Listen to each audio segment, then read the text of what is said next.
Hello बच्चों, चलिए प्रश्न को देखते हैं। प्रश्न है समूह 15 के तत्वों के हाइड्राइडों के निर्माण, संरचना तथा महत्वपूर्ण लक्षणों का वर्णन कीजिए। तो देखिए बच्चों, यहाँ पर बात करें प्रश्न की मुख्य अवधारणा की।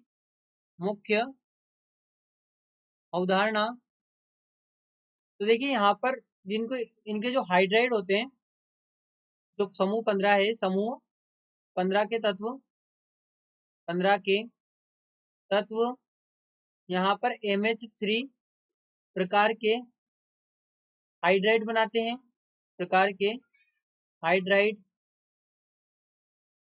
बनाते हैं।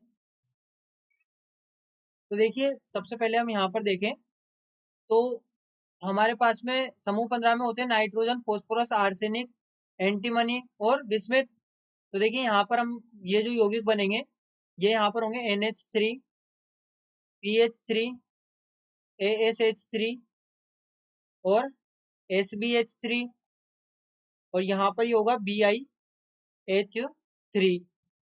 अब देखिए होता क्या है, यहाँ पर सबसे पहले हम देखें कि अमोनिया किस प्रकार से बनता है। तो अमोनिया यहाँ पर NH4Cl की क्रिया जब कैल्शियम हाइड्रोक्साइड से की जाती है, कैल्शियम हाइड्रोक्साइड से की जाती है और साथ में देखिए इसको यहाँ पर गर्म किया जाता है। यहाँ पर ये NH4Cl के 2 मॉलिक्यूल यूज होंगे।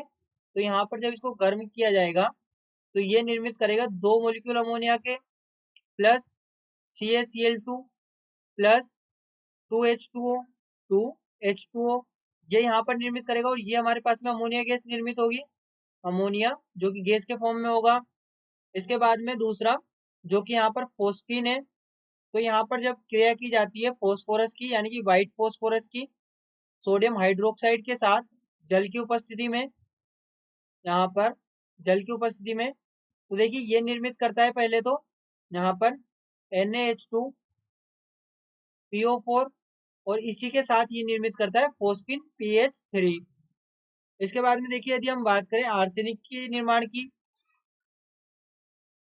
तो जो आर्सेनिक होता है AS, यहाँ पर आर्सेनिक का निर्माण किस प्रकार से होता है। देखिए जो जिंक आर्सेनाइड होता है हमारे पास में Zn3AH2, इसकी क्रिया जब यहाँ पर की जाती है हाइड्रोजन क्लोराइड से, यहाँ पर जब इसकी क्रिया हाइड्रोजन क्लोराइड से की जाएगी तो ये निर्मित करेगा ASH3 के 2 मॉलिक्यूल और साथ में जिंक क्लोराइड के 3 मॉलिक्यूल, जिंक क्लोराइड के 3 मॉलिक्यूल ये निर्मित करेगा। इसके बाद में जब हम क्रिया करते हैं जिंक एंटीमोनाइट की, जिंक एंटीमोनाइट की क्रिया करते हैं जब हाइड्रोजन क्लोराइड से, तो ये निर्मित करता है Sb, यहाँ पर SbH3 SbH3 plus 3ZnCl2 3ZnCl2। अब देखिए यहाँ पर जो हमारे पास में ये हाइड्राइड है, इन हाइड्राइडों के गुणधर्मों की बात करें तो देखिए सबसे पहला जो गुण है यहाँ पर इनके ऊष्मीय स्थायित्व की बात करें, ऊष्मीय स्थायित्व, तो इनका जो ऊष्मीय स्थायित्व होता है, ऊष्मीय स्थायित्व होता है इनका सबसे अधिक तो अमोनिया का होता है, नीचे जाने पर अल्टीमेटली कम हो रहा होता है, तो सबसे अधिक अमोनिया का और सबसे कम बिस्मिथ का होगा। तो इस प्रकार से इनका ऊष्मीय स्थायित्व नीचे जाने पर कम हो रहा होता है, BiH3। इसके बाद में देखें दूसरा गुण जो कि यहाँ पर होगा बेसिक प्रॉपर्टी यानी कि क्षारीय गुण, क्षारीय गुण। तो अब क्षारीय गुण को हम किस प्रकार से परिभाषित कर सकते हैं। देखिए नीचे जाने पर क्या होगा, अमोनिया हमें पता है सबसे अधिक लोन पेयर डोनेट करता है, तो अमोनिया अधिक क्षारकीय होता है PH3 से। और यहाँ पर देखिए जो BiH3, यहाँ पर इसे देखें ASH3 ASH3 SBH3 और BiH3, ये कोई भी क्षारकीय गुण प्रदर्शित नहीं करते, क्षारकीय या क्षारीय गुण, क्षारीय गुण प्रदर्शित नहीं करते, नहीं करते हैं। ये हमारे पास में हो गया। तीसरा हम बात करें अपचायक गुण की, अपचायक गुण, तो देखिए इनका जो अपचायक गुण होता है वो नीचे जाने पर बढ़ता है। यहाँ पर अमोनिया हो गया, इसका सबसे कम होगा।